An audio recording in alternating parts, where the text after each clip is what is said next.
Every year, for my birthday, I always upload a video of some sort. This year will be no different. Ever since April of 2018, a month after the channel got started, I have been uploading a video on my birthday every single year. This year and last year's admittedly are a lot more simplistic and admittedly not as creative as some of the others that I could be doing. But I think you'll enjoy these part ones regardless. Alright, now let's get started into my top 21 Minecraft builds on the Xbox 360. Alright, so, well, cat's out of the bag. I'm 21 this year. And to celebrate that, since Minecraft, especially on the Xbox 360, has been in my life almost since Minecraft's inception, I decided, why not go back down memory lane on the Xbox 360 edition of Minecraft and do ourselves a favor and count down my top 21 builds. Here are the guidelines for this ranking. They have to be stuff that I have built from the ground up, or that my brother has helped build from the ground up. That means my house from Dragons of the World will not be included in this video, neither will my Woodland Mansion Hotel, as both of those take place in a naturally generated structure, the Woodland Mansion. Secondly, a lot of these builds are going to be heavily dated, so they're not going to be judged on how well they look, but they're going to be judged more on my experience building them, my favorite things about them, and how much they stand out today. As an example of how not as good everything else will be on this list, let's start with number 21. Helen's base from Dragons of the World. Admittedly, the base on the first iteration of the world looks way better. Now, the whole idea between the base and my base would be they would be on opposite sides of the map. So if I was on the top of the map, Helen's would be on the bottom of the map, and so on and so forth. Almost a complete reflection of one another. This base is no different, except my house is closer to the border. And we're talking the world border here. So when I flipped it over and got closer for Helen's base, I accidentally built that thing right on the border. So instead of a full-blown castle on the water, you've got the front of it. I barely remember even building this, and I barely ever go back to it. On top of that, it's not as appealing as if I built a castle today, and there's actually another castle on the list as well. But for starters, Helen's base from Dragons of the World will be on the number 21 spot of our top 21 countdown. Moving into number 20, we've got the lighthouse from Dragons of the World. This is one of my favorite builds nearest my house, and one of my other favorite builds made it into the top 5. But the idea about this one is it's so simplistic and keeps a recurring gag between my worlds, the bulb. The bulb is a bunch of redstone lamps that I flick together with a lever and a couple pieces of redstone.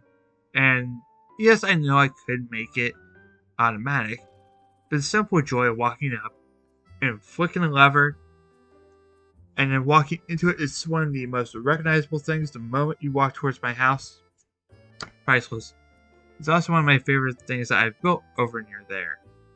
So it's got some nostalgia points from that as well. We're going into number 19. Military base from Dragons of the World. Similarly to Helen's base, I had a war with the target, or my version of the target, Helen. It was something that, admittedly, it just got almost started in the other world. The account got corrupted, as usual, and then I had to complete everything else on a brand new world. This was the start of the ending of the hit the target E arc. The reason it's so low in the list, as much as I really love it and enjoy building it, it is not visually appealing. On top of that, it's in one of the least strategic positions throughout the entire town. Now, admittedly, when it was first built, the sniper tower on top actually did its job. You could get up there, shoot a bow, and you would be able to see. But now, with every building I've put next to it, its purpose is no longer there. On top of it, right before everything, I started losing its purpose, and admittedly, I don't go back to it as much because all it is just more a set piece than an actual build I'm supposed to enjoy building. We're going to move from number 19 into number 18, Roundup Mark II, Planning Wall. Now, I forgot to bring this up at the very beginning, but if the build is currently in planning stage, or I'm not yet finished with it, it will not be on the list. Roundup Mark II, though, lands in a very special category all by itself. Remember that world I talked about earlier that got corrupted? I built Mark II on it. And I went and designed it on this account. Well, it's admittedly not very playable, and I'm currently trying to design a Mark III version that's a lot more enjoyable to play. That's the playability and the enjoyment value of it, especially in the tight and close spaces of the Roundup Mark II arena on a horse and riding a bunch of pigs, is what really puts it down at the lower bottom of the list, although I have the most fun thinking about it, and most fun trying to figure out how I get Mark III to work. And admittedly, as of this recording, I have not messed with that idea, but I think I'm going to mess with an idea very similar to number 17, Brutus. From the planning world and Dragon's Holy World, Brutus was another set piece. But Brutus is probably one of my favorite set pieces throughout the entire war. Brutus was an iron block tank that took a bunch of redstone clocks attached to fire chargers and dispensers and let them ablaze. This was super fun to watch. Every last one of them just fly. And it's still one of my favorite things to think about, and I want to build a new and improved Brutus.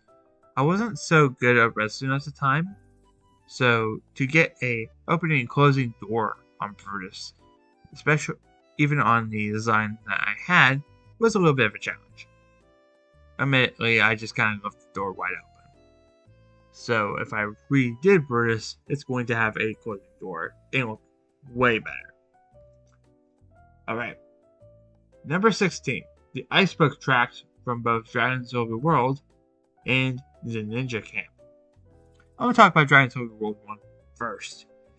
This ice track is probably the reason why it's so low on the list, because it's not so fun or enjoyable.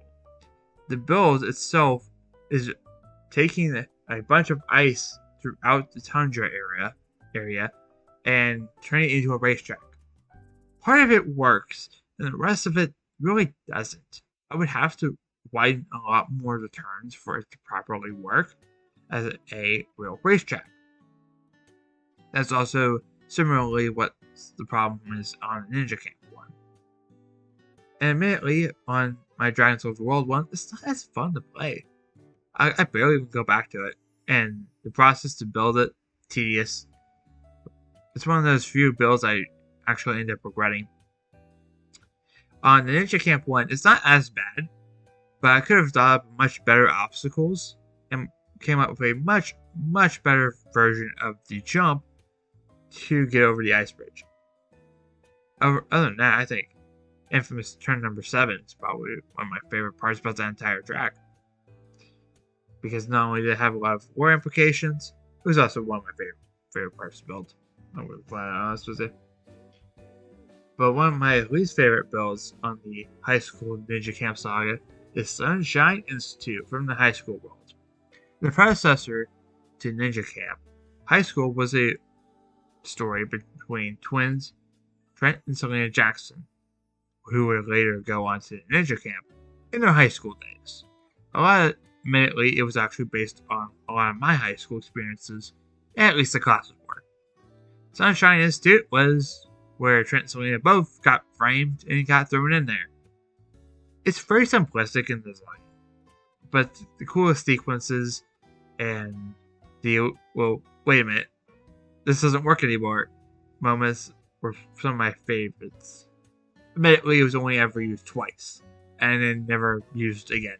So, I'm not sure why I put that as high as I did. I probably should put that a lot lower, but you know. Number 14, the high school itself from the high school series. Oh boy, this thing is a mess. I mean that literally. The outside doesn't look that terrible until you realize it's completely over detailed. This is when I was first learning how to properly build buildings. And what you're going to notice between all my builds is I'll either not detail them enough or I will detail them way too much. And this is an example of way too much. On top of that, the detailing that I use, iron bars, doesn't even fit with the school itself. And although the inside is probably one of my favorite parts about it, the outside makes you want to look away.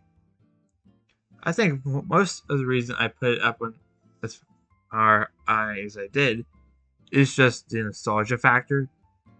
I don't really remember much about building it to properly rate a score on that, but I do remember a lot about number 13, the ninja bases themselves on Ninja Camp.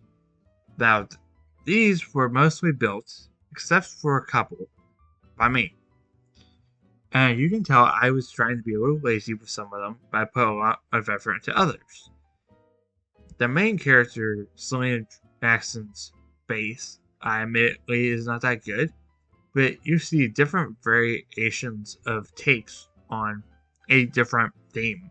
From Stephanie's movie scene, which if it was a flat world, would be flat in the ground, to the Carrot Top base, to Trent's base that towers everything, and the airship that accompanies it, to all the lava, and even the real fun little doorbell jingle from Selena's.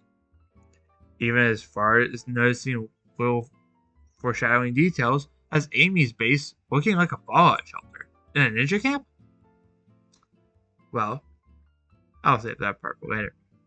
Now on May's, it has similar hit to target style vibe, as the more I played through the story, the more would be added to it, and with its security systems fully operational by the time the events really start to kick off. Those bases are some of my favorites to ever look back at, because of each personality and little no effort that I put into each and every one of those, except for a couple. But the thing I put out that Roscoe put a lot of effort into was the roller coaster in Roscoe's Cool World. This is one of my favorite things to go back to and even ride a couple times when I hop onto his world. Now, it's a typical roller coaster that rides through his house. Standard for any Minecraft world back on the 360. His house also a little mansion. What's with my house being little mansions? I don't know. Well, there's even spots at the very end of the tour where you go through miniature versions of the Nether in the end, and even replicas of our respective bedrooms in game. That was enough to put it as high as number 12 with the very fun and enjoyable sections of it. Now, Roscoe, if you want to add anything, like some behind the scenes details of like how it was built and some of the thought processes, put that in this section. Okay, hi. So as you can, hear here that I'm Roscoe. I'm gonna add a few things here about the roller coaster. So when it came to the roller coaster, one idea I had in mind was I wanted to, I don't know, I was just kind of bored. So I was like, what's something that can make my world a little better than what it already is? something that can kind of go through my entire world and look through pretty much everything I had done at the time. And I was like, what better way to do something like that than to, build a roller coaster? I've seen roller coasters be built like many times, so figured, hey, why not? Let me just build one and make it rainbow, because who doesn't love a nice old rainbow roller coaster? Alright. Now, the number 11.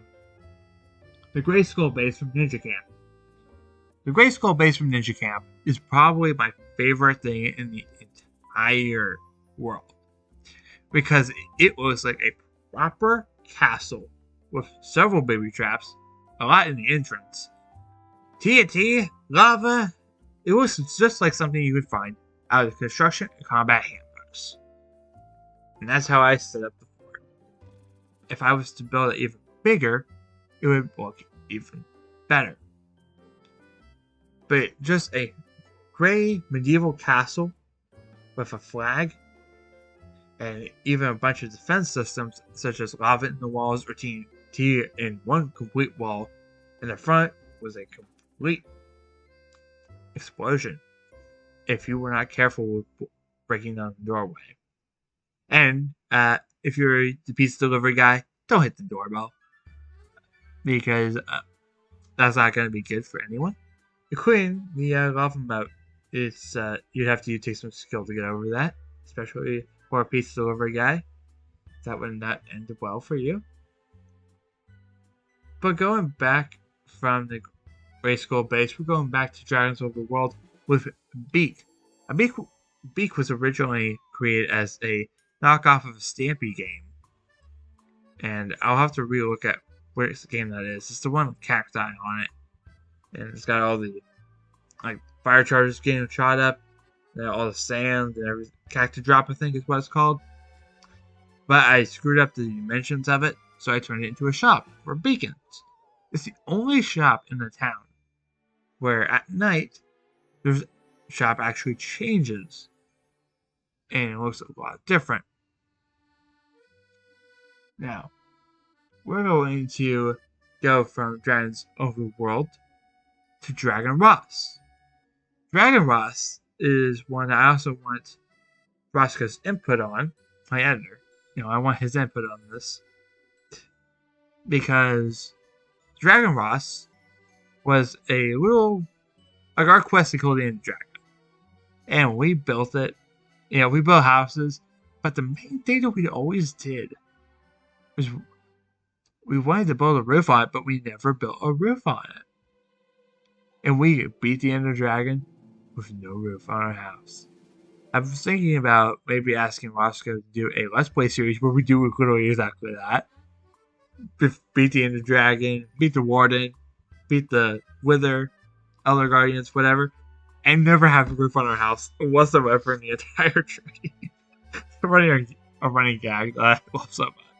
I'm not sure if our schedules would really allow for such a thing, but I think it would be pretty cool, personally. But Roscoe, let me know what you think about that. And was there any specific reason that we didn't, besides not getting to that roofs, that we never built the roofs? Or was it just something we wanted to do and kept putting off? Okay, so the roof thing is really interesting because we started building the roof, as you can see from the photo I've edited, onto the video. But we never got around to actually finishing the roof. I don't remember why we didn't finish the roof then and there. I think we had to go do something, or I don't know, but we never got around to just finishing the roof. And because, we did everything we already could in that world, like beat the Wither, beat the Ender Dragon, we decided, oh, well, we've already, gone through all this without a roof, so might as well not have one, I guess. I don't remember the exact reasoning, but I just remember at some point we just said, forget it. I'm going to let Roscoe go from that to the Daryl booth. The Daryl booth was in our building time replica, where we were building things off of 15 minutes. We were building off of a topic. The Daryl booth was created for a character named Daryl, and Daryl was our judge because we don't have a cat food card, which also makes the editing for us a little bit more of a pain. Sorry, Roscoe, but the Daryl booth was just like our interpretation of the viewer. And our little character voted for who they thought was good and who was bad. And Daryl was just a really nice bear. I'll see if I'm gonna see if I can still find him because he's pretty cool. I think you guys would like him. But I think that isn't as wholesome. Number 7, the World's Race Course from Roscoe's Cool World. Roscoe, I have a little bit of information about the World Race Course, but the World Race Course was a race course where we had officially decided when we get split screen HDMI on our worlds, we would be racing each other on those worlds. See who knew the worlds better. He won both. I should have won mine, but I didn't. And he built a legitimate race course for it. I think I may have helped with the ice boat section, but other than that, I didn't help much at all. And we're talking right around this house. We're talking ice boats. We're talking just regular boats, elytras, parkour. Running through it, even as a single player, is so fun, and I really, really love it. I really enjoy running through it with parkour and running through the races. It would be probably a lot harder for me to do on Bedrock, but I'd love to do it regardless anyway. So, round 2, Roscoe. Let me know when. Considering I would assume he wants me to talk about my own race course, let me give you guys a little bit of a breakdown of what it actually, consisted of. At the start, there was parkour where you had to jump over fire. That started from my spawn. You had to do a little staircase up, and then you just did parkour over fire. That's the first image that was edited. You can see there's little blocks to the side because we both realized we suck, so we had to do little jumps to the side. Next, it was actually just regular parkour, consisting of brown and white concrete blocks, which kind of were my colors at the time. You would just do, I think it was like mostly 2 and 3 block jumps with maybe 1 or 2 4-block jumps, which was a very fun little way to just kind of look down and see everything that was in my little quote-unquote town, my roller coaster, all that sort of junk. And then I believe next you had to run through my house and get on top of the roof. And on top of the roof, I forgot what was up there. I know there was some pig racing. So I believe you had to do pig racing, and you had to bring your pig through a little like fire course, which was sick. And then there was ice boats, where there's one sharp little turn. If you miss it, you're going flying in the water and you have to start over again. I don't think either of us missed it. Then you have to run all the way through a woodland mansion. Once you get to the top, it's an elytra race all the way back. Whoever wins, wins, and as you guys know, I won, because I'm just different like that. But it was a very fun little idea that I thought, I have a bunch of little things that I've always wanted to add to my world, so why not incorporate them in this little race? Make it not just a skill of, wow, whoever can run faster or anything like that, but using different skills that I may not know how to do, like the pigs and all that, but other things that, Hunter may not know or Dragon may not know. Just being able to do those little, like, the pigs, the boats, even the elytra stuff, just little things like that make the course so much better, and I would love to recreate it and maybe run through it again with him. Round 2, whenever you want it, big guy. But we're going to go from there back to Ninja Camp, and we're going to look at the Sacred Ninja Cemetery. Sacred Ninja Cemetery was a cemetery which originally started with just one headstone for a ninja in the lore. And from there, I built a flat-out cemetery. It's one of my favorite things about Ninja Camp as well. It's not too far, actually, from the Gray Skull base we mentioned earlier. But it also includes Choppy, Slice, Digger, Bow, and I'm thinking of them. It was another one out of the 5. I'll have to look. Jerry. They're all buried there, and was connected to the side story, which Noah's character completely did. And personally, Jerry was my favorite. But, story got a story. So, and I didn't even know Jerry. But rest in peace, Jerry. To turn the spirits up a little, we're going to go to the Bow Wow Doghouse in Dragon's Overworld.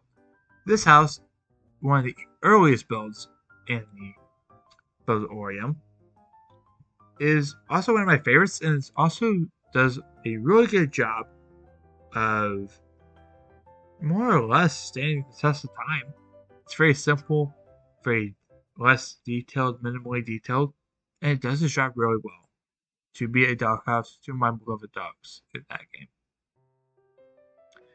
There's not really much I can say about it, besides it was one of my easiest and favorite things to build, and I always love coming back to it. Now, Dragon's Overworld bridges will bridge our sections between the top 5 and the top 3. I put all 3 of my bridges in one category because I loved each and every bridge. And it shows the styles and the building techniques that I used throughout the years. The earliest bridge is the closest to my house. And it was supposed to look like a grander bridge, and I screwed up the fences and have since never came back to fix it. But I have went to build ones with better horses in Funland to a one that I think will stylistically better over near my base. I have to give these credit where it's due, especially with the ladder bridges. They were a lot of fun to build and a little challenging because I don't really build bridges that much. It's gonna look a little different, but I really do like those bridges. So, I'm going to walk across the bridge over to my dragon ship from Dragon's Overworld. Close to the early bridge from Dragon's Overworld is my giant battleship. I loved building ships early on in Minecraft. I don't know why I don't do it as much now. I always loved building ships or trading ships or airships of any kind. And this is one of those cases. The fun fact about this particular ship, the front of it, the bow, was completely level to the rest of the ship except for the high raising stern. Now, I did not catch that until only about a year or two ago. It has messed with me since. So I have since moved that up and it's made it look a lot better. It is also one of my favorites because it faces the world border. And on top of that, it's a really nice landmark when you're heading to my house.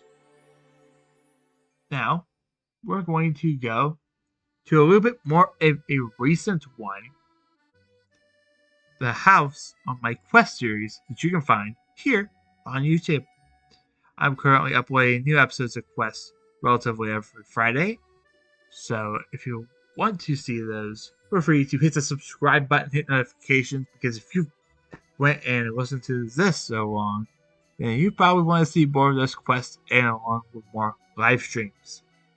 I'll try to get back into live streams, especially with the live stream that should be happening right now. Or should be close to it anyway, but catch me live over there to see what building that we do. Maybe you might show up in a video. Alright, so from earlier, yeah, we're going to go, before we go to the number 1 spot, we're going straight to the honorable mentions. I'm going to start from the bottom up. We're going to go to the stage from Roscoe's Cool World. Admittedly, it doesn't really look that much, but to pull off what Roscoe did when he doesn't have as much building experience, especially for a stage where it completely drops the curtain, that took a lot of work, especially trying to get it working with Xbox 360 Edition Redstone. especially as early as it was. There wasn't any real way to cycle it back through. And if there was, we didn't really know. So we had to work with what we had. It's probably one of the best things in the world. Now, number 4. Weather Station. Also in about School World. Admittedly, this doesn't look as good as some of the other things I've mentioned from his world.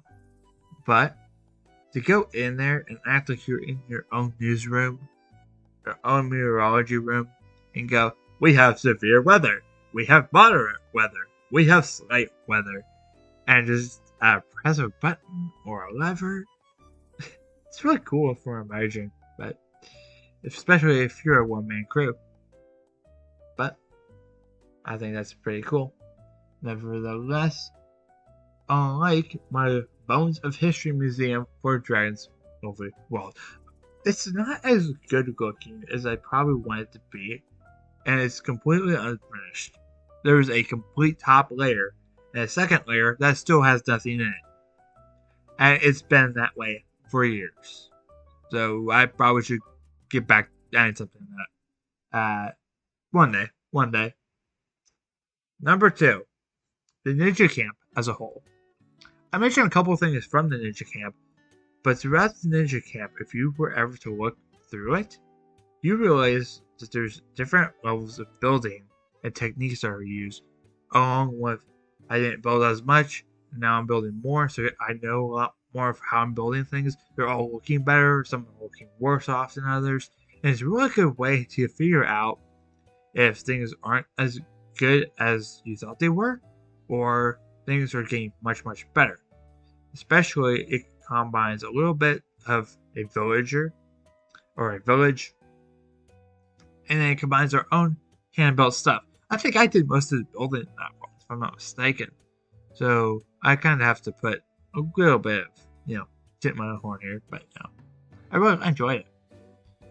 Now, the one that started our rule, our final honorable mention, is my house in Dragons of the World. As much as I love it, it's not something I really truly built. It was something I literally just took over somebody's house, and if I had mouse money, I'd have a creeper in my house every 20 seconds, because that's what we do. Then villagers, and I wasn't wanting to deal with that. So, it's not as good, and admittedly some of the rooms aren't even properly built, and I haven't really messed with it on the inside much since. But something I've messed with a lot is our number 1 pick for the top 21 Minecraft Xbox 360 builds is my base on Dragons Over World. Admittedly, the process to build this was very tedious, and also just to avoid burnout on it, instead of taking some time away from Minecraft, I continued to build things such as the Ice Course. Then Bones of History Museum was added on top of that, and you can definitely tell the burnout builds in my town because they don't look as good compared to the ones I generally took the time to actually look at. The base completed, however, is an ocean monument completely drained, completely destroyed, and rebuilt from the ground up with light blue glass all around it, a little hub area that was recently added in the last 2 years, and little tiny sections with beacons telling you exactly where you are in the night sky. And that is where we are going to end our top 21 Minecraft Xbox 360 builds that I've built in celebration of my 21st birthday. I'm currently already planning stuff for my 22nd birthday video, but I will let you guys know that as it arrives. On top of it, I want to say thank you guys for spending birthday with me, and if you really want to get me a birthday present of some kind, just a like or a comment or better yet a subscription to the channel is all I'm asking, or even just watching the video. It helps a bunch. I don't even know what you thought. Share it. Say, hey, you did pretty good, or could be better. I also want you to go and follow Roscoe, my brother, if you're into Minecraft combat videos and some commentaries. I tried doing a lot of those, but I just kind of slowly ran out of them. That's completely my fault. My bad. I'm going to try hopping those back on, seeing how I do those. Keep in mind that we are currently also working on new Dragons Friendly Realm stuff, but stay tuned for those. And I think that's pretty much everything else that I wanted to talk about in this video. So, if I'm live, then feel free to come check out the live. But other than that, I will see you guys in the next video. And I hope you guys enjoyed this one. Thank you for watching. And please consider subscribing. It helps me out much. Thank you.